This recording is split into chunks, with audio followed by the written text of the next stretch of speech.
अल्लाह ने जो आसमानी हिदायत इंसानियत को अता की है उसकी बुनियाद तौहीद, रिसालत और आखरत है, जिसका ख़ुलासा ये है कि इस कायनात को एक खुदाए वाहिद ने तख्लीक किया है। तख्लीक करने के बाद वो हमसे लाताल्लुक़ नहीं हो गया, बल्कि इस कायनात का निज़ाम भी वही चला रहा है।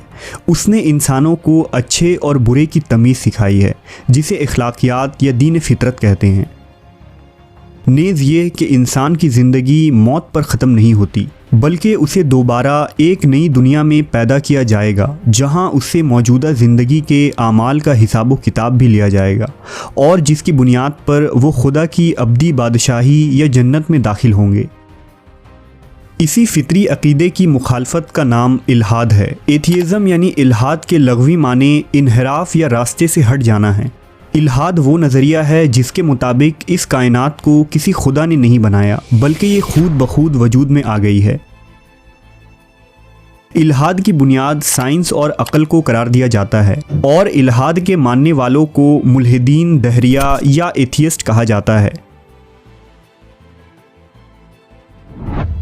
इल्हाद दुनिया की कदीम तरीन फ़िक्र है और इल्हाद की तारीख़ बहुत दिलचस्प है। अगर इल्हाद की इब्तदा की बात की जाए तो मशहूर मवर्रिख तबरी के मुताबिक इल्हाद वो मज़हब है जिसके मानने वाले इस कायनात के कदीम और हमेशा से होने के कायल हैं। तबरी के मुताबिक मानी बिन हकीम फ़ातिक नामी शख्स ने इस मज़हब की बुनियाद रखी थी, जो हज़रत ईसा अलैहिस्सलाम के ज़माने से ताल्लुक़ रखता था। लेकिन ज़माना कदीम से ही लोग इल्हाद के किसी न किसी शक्ल के कायल थे और बाज़ लोग खुदा के वजूद से सरीह इनकार किया करते थे। लेकिन तारीख़ से ये पता चलता है कि खालिस इल्हाद दुनिया में कभी गालिब ना आ सका। दुनिया भर में अंबिया कराम के मानने वाले ही गालिब रहे या फिर शिर्क का गलबा रहा।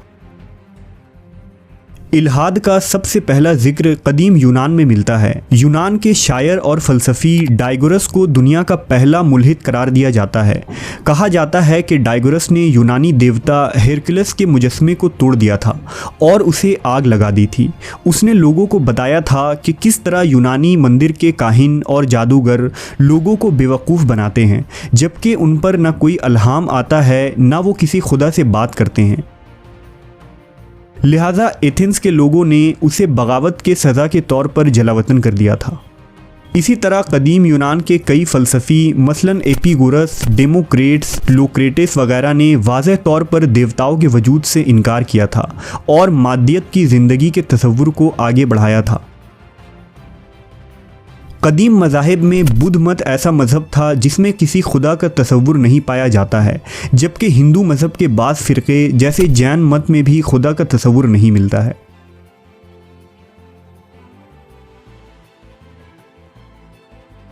इल्हाद के इस फितने से आलम इस्लाम भी महफूज न रह सका और मुस्लिम उम्मा में भी कई मुल्हिदीन पैदा हुए। दरअसल जब इस्लाम अरब से बाहर मिस्र और रोम के इलाक़ों में फैला तो वहाँ मौजूद कदीम फ़लसफ़ियों की किताबों का अरबी और फ़ारसी में तर्जुमा किया गया ताकि उलमा उन किताबों का मुताला करें और उन तहज़ीबों के मुतालिक जानें। लेकिन कुछ मुफ़क्किरीन मुल्हिद फ़लसफ़ियों की किताबों से इस कदर मुतासिर होने लगे कि वो इल्हाद के शिकार हो गए, जिन्हें फ़िक़ही इस्तिलाह में मुल्हिद व ज़िंदीक़ कहा जाता है। उन मुल्हिदीन और ज़िंदीक़ में एक बड़ा नाम इब्न अल राविंदी का है, जो 9वीं सदी के एक मुतज़िली मुसन्निफ़ और मुफ़क्किर था। इमाम इब्न कसीर ने लिखा है कि इब्न अल राविंदी के बाप ने तौरेत में तहरीफ़ कर डाली थी और ख़ुद इब्न अल राविंदी ने कुरान मजीद के कुछ नुस्ख़ों को जो उसके पास था उसमें तहरीफ़ की थी और कुरान के रद में अल दामग़ नामी एक किताब लिखी थी जिसमें मुल्हिदीन के तमाम अक़ायद मौजूद हैं। कई मुस्लिम उलमा ने इस किताब के रद में किताबें लिखीं और मुल्हिदीन के तमाम एतराज़ का जवाब दिया। दूसरा नाम अब्बासियों के ज़माने में अबू ईसा वर्राक़ नामी शख्स का है, जो एक मुफ़क्किर और मुहक्किक था और वो भी मुल्हिद हो गया था। उसने खुदा के वजूद और मोहम्मद सल्लल्लाहु अलैहि वसल्लम के नबूवत में शक किया था। इसी तरह इब्न मक़फ़ा और इब्न सीना की तहरीरों में भी इल्हाद और इनकार खुदा की बातें मिलती हैं, लेकिन मुस्लिम उलमा की कोशिशों और हुक्मरानों के जाहो जलाल ने ऐसे मुल्हिदीन को इस्लामी रियासतों में पनपने का मौका न दिया। लेकिन इल्हाद के इस फितने को ख़त्म करने में यूरोप नाकाम रहा। अगर यूरोप की बात करें तो 16वीं सदी में यूरोप में इल्हाद को सबसे ज़्यादा फ़रोग़ हुआ और आज की जदीद इल्हाद की बुनियाद भी उसी ज़माने में रखी गई। 16वीं सदी में जब यूरोप में रियासत को कलीसिया से अलग किया गया तो ईसाईयत में एक नए फ़िरके का ज़हूर हुआ जिसे प्रोटेस्टेंट कहा जाता है, जो कैथोलिक ईसाइयों से मज़ीद आज़ाद ख्याल और मज़हब बेजार थे। उस ज़माने में यूरोप में रिनाइसेंस और रिफॉर्मेशन की तहरीकें चलीं, जिनमें चर्च पर भरपूर तनकीद की गई, मजहबी उलमा को भी निशाना बनाया गया और अलहामी इल्म को जदीद साइंसी इल्म से दबाने की भरपूर कोशिश की गई। गैलीलियो, जॉन केपलर और लियोनार्डो डा विंसी जैसे साइंसदान और मुफक्करीन ने मज़हब बेजारी और इल्हाद की खुलकर हिमायत की। इस तहरीक के नतीजे में कलीसिया और ईसाईयत की गिरफ्त कमज़ोर हो गई और 100 सालों के अंदर मुल्हिद मुफक्करीन और साइंसदान यूरोप में गालिब आ चुके थे।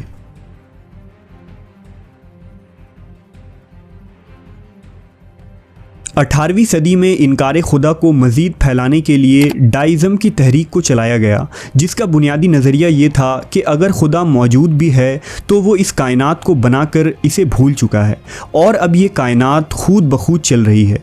इस तहरीक का मकसद अक़ीदा रिसालत व आखिरत का इनकार था, जिसे डेविड ह्यूम और एडम स्मिथ जैसे लोगों ने खूब आम किया और तकरीबन 150 सालों तक यूरोप में ये तहरीक मौजूद रही।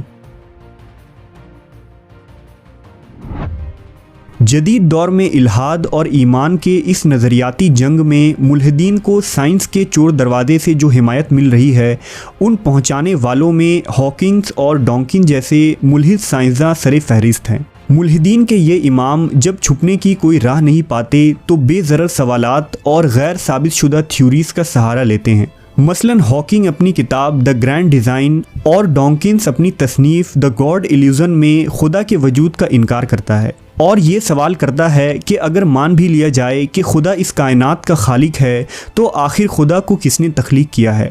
ये सवाल जिस कदर एक आम मोमिन को सताता है, इतना ही मुल्हिदीन इस सवाल के सहारे खुदा के वजूद को सरे से मशकूक करने की कोशिश में जुटे होते हैं। खुदा का खालिक कौन है? इस सवाल का जवाब निहायत ही आसान और सीधा है। जैसा कि डॉकिंस से डिबेट करते हुए ऑक्सफोर्ड यूनिवर्सिटी के प्रोफेसर जॉन लिनिक्स ने कहा था कि खुदा कहते ही उसे हैं जो मखलूक ना हो, यानी खुदा का बुनियादी तसव्वुर ही यही है कि खुदा बिना किसी खालिक, ज़मान, मकान और मवाद के अपना वजूद रखता है। लिहाजा आसान अल्फाज में ये सवाल ही इलॉजिकल है। ये मफरूज़ा कि खुदा का भी कोई खालिक होगा खुदा के इनकार का सबूत नहीं हो सकता, क्योंकि अगर इस मफरूज़े को मान भी लिया जाए तो हम फ़ौरन उस खालिक को खुदा मान लेंगे जिसने एक ऐसे खुदा को बनाया जो खुद मखलूक है। और यही सवाल कुरान मजीद के मुताबिक हज़रत इब्राहीम अलैहिस्सलाम ने किया था, जबकि उन्होंने चाँद व सूरज और सितारों को खुदा मानने से इनकार कर दिया था। 19वीं सदी में इल्हाद मुख्तलिफ़ शक्ल में नाम बदल कर ज़ाहिर हुआ, जिनमें कम्युनिज़म और सेक्युलरिज़म शामिल है। कार्ल मार्क्स और फ्रेडरिक एंगल के नज़रियात ने एक इनकलाब बर्पा कर दिया, जिसने यकबैक मुल्हिदों की तादाद लाखों से करोड़ों तक पहुँचा दी।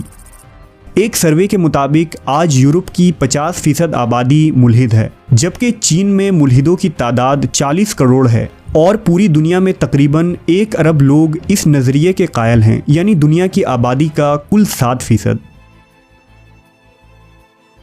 हर वो इंसान जिसके पास अक्ल है वो इस बात का इदराक कर सकता है कि हर चीज़ का एक खालिक है, क्योंकि हर चीज़ किसी बैरूनी फोर्स की मोहताज है जो उसे एक परफेक्ट शक्ल में तख्लीक करे। और इसी आम फहम सोच से इंसान को अल्लाह के वजूद का सच्चा इदराक हो सकता है।